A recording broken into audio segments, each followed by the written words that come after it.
Hello বন্ধুরা, আবারও একটা নতুন ভিডিও নিয়ে চলে এসেছি নতুন বছরে। তো আজ যে রান্নাটা তোমাদের সাথে শেয়ার করব সেটা আমি ফার্স্ট টাইম ট্রাই করলাম। তো তাই জন্য ভাবলাম যে তোমাদেরকেও দেখাই আর কি, আমি রান্নাটা কিভাবে করলাম আর কি, যাতে তোমরাও এরকমভাবে বানিয়ে বাড়িতে ট্রাই করতে পারো।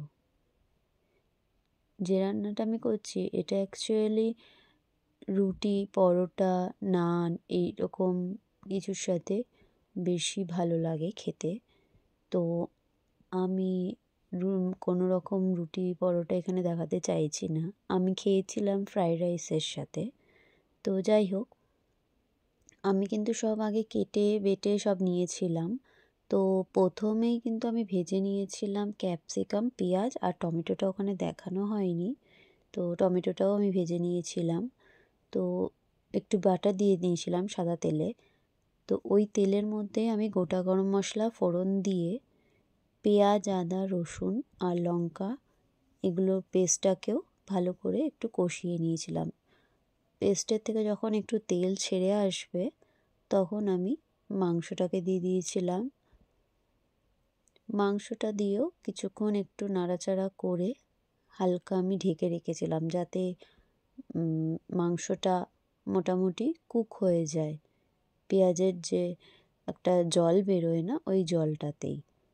তো যাই হোক, দেখো আমি এরকম সাদা সাদাই থাকবে, মানে যখন আমি বুঝতে পেরেছি যে আমার হয়ে এসছে মোটামুটি, তো তখন আমি তখন টক দই দেওয়ার কথা ছিল। তো আমি টক দইটা পরে দিই, তার আগে আমি ভুল করে এটা আগে দিয়ে ফেলি। বাদাম বাটাটা, এখানে কাজু বাদাম বাটা আছে আর আমন্ড বাদাম বাটা আছে। তো এই বাদাম বাটাটা দেওয়ার পরে আমি টক দই দিই, তো তার জন্য কোনো অসুবিধা হয়নি। তো যাই হোক, এই যে আমি পরে টক দইটা এখানে ইউজ করলাম। এটা দিয়েও বেশ কিছুক্ষণ নাড়াচাড়া করে আবার হালকা আমি ঢেকে রেখেছিলাম। এখানে কিন্তু আমি দুটো জিনিস স্কিপ করে গেছি, দুটো না তিনটে। যাই হোক, দুটো হলো, এক, আমি এখানে স্বাদ মতো নুন দিয়ে নিয়েছিলাম। সেকেন্ড, আমি আমুলের ফেস ক্রিমটা ইউজ করেছিলাম, যেটা তোমাদের সাথে শেয়ার করা হয়নি, আমি ফোনে এতটাই বিজি হয়ে গেছিলাম বলে।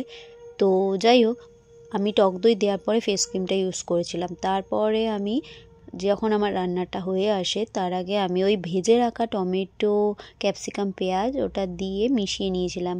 আর নামানোর আগে আমি আরেকটু বাটার ইউজ করেছিলাম। তো দেওয়ার পরে দেখো আমার রান্নাটা কিন্তু একদম রেডি। আর 3 নম্বর যেটা আমি স্কিপ করে গেছি সেটা হলো কসুরি মেথি, এখানে আমি দিয়েছিলাম একটুকুনি। তো এই রান্নাটায় ফ্রেশ ক্রিম আর কসুরি মেথি এই দুটো কিন্তু মাস্ট।